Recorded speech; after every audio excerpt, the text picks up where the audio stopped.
Fee reimbursement మన ఎంత ఘోరమైన పరిస్థితి అంటే దాదాపు 15 నుంచి 20 లక్షల మంది స్టూడెంట్స్ చదువుకుంటా ఉన్నారు ఈ ఫీజు రియంబర్స్మెంట్ వల్ల.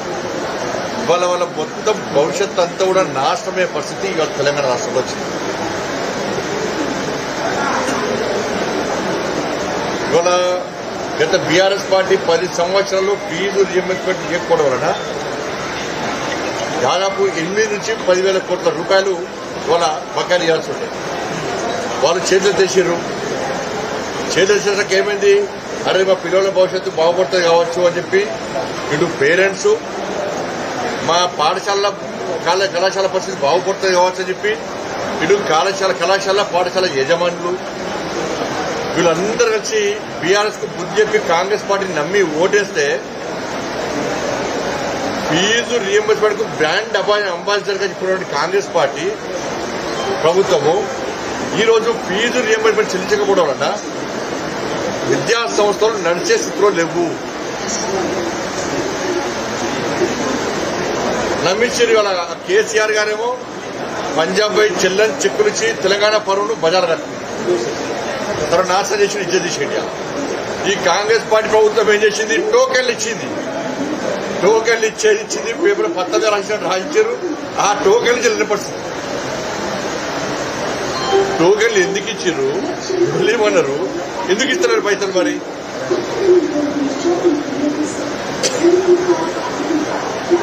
ఇంత ఘోరమైన పరిస్థితి ఇవాళ తెలంగాణ రాష్ట్రంలో వచ్చింది. 8 నుంచి 10,000 కోట్ల రూపాయలు ఫీజు రియంబర్స్మెంట్ ఇవ్వాలి. ఇలా పాఠశాల పరిస్థితి ఏంది, వాళ్ళు ఆ ఇంటి ఆ బిల్డింగ్ కిరాయి చెల్లించలేని పరిస్థితి, కరెంటు బిల్లులు చెల్లించలేని పరిస్థితి, దాంట్లో పనిచేసే నిరుద్యోగ యువతకు కొంతమంది ఎంప్లాయ్మెంట్ దొరికింది కృషి అయిన వాళ్ళు, వాళ్ళకి సిబ్బందికి జీతాలు ఇవ్వలేని పరిస్థితి. వాళ్ళు కూడా ఎన్ని రోజులు భరిస్తారు? వాళ్ళు కాంగ్రెస్ పార్టీకి పూర్తి శాతం మద్దతు తెలిపారు. వాళ్ళ భుజాలు వేసుకొని వాళ్ళే పైసలు ఖర్చు పెట్టుకున్నారు.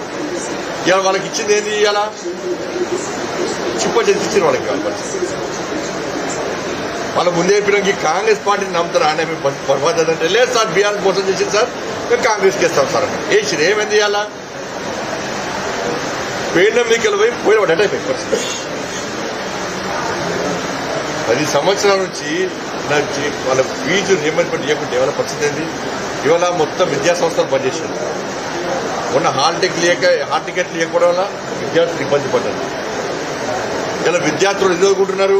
ఇలా PG, degree, medicine, engineering, MCA ఇవి అన్ని సంబంధించిన విద్యార్థులందరూ కూడా ఇవాళ చదువు పని చేసుకున్నా, పేరెంట్స్ పరిస్థితి చదివించడా, మా పిల్లలు చదువు పని చేసినా, ఇంట్లో ఫీజు కట్టలేని పరిస్థితులనే ఈ ప్రభుత్వం ఫీజు రియంబర్స్మెంట్ అన్నది కదా అని చెప్పి ఇలా ఉన్నత చదువులు చదవాలని చెప్పి చదివించాలని చెప్పి మా కొడుకు డాక్టర్ కావాలి, ఇంజనీర్ కావాలి, పెద్ద పెద్ద చదువులు చదవాలని చెప్పి ఒక కళలు కానీ ఈ ప్రభుత్వం మా ప్రభుత్వాల మాటలు నమ్మి పాలకుల మాటలు నమ్మి విద్యా సంస్థలు నేర్పిస్తే ఇలా ఫీజు రియంబర్స్మెంట్ విద్యా సంస్థ చెల్లించబడి యజమానులు చెల్లించకపోవడం వలన ఇలా విద్యార్థులు మెడలు కట్టి బయటికి గడ్డొచ్చే పరిస్థితి.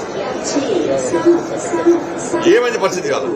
మేము 1,00,000 కోట్ల విద్యా బడ్జెట్ పెట్టినామని చెప్పి అంటున్నారు. మూసీ రివర్ పెట్టి అంటున్నారు. మిస్ వరల్డ్ పోటీలు పెట్టారు. 4th సిటీ అంటున్నారు. ఇంకేవేవో అంటున్నారు.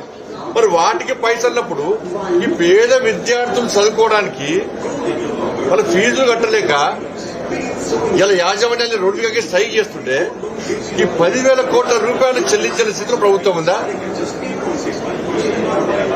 ఇక గతంలో వీళ్ళు స్ట్రైక్ అన్నారు.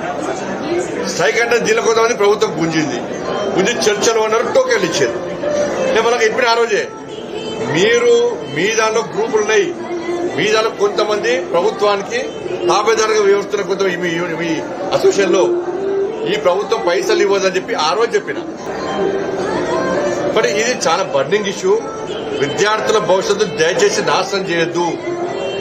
వెంటనే యాజమాన్యాలకు చెల్లించాల్సినటువంటి ఫీజు రియంబర్స్మెంట్ మొత్తం వెంటనే చెల్లించాల్సిందిగా నేను రాష్ట్ర ప్రభుత్వాన్ని డిమాండ్ చేస్తున్నా.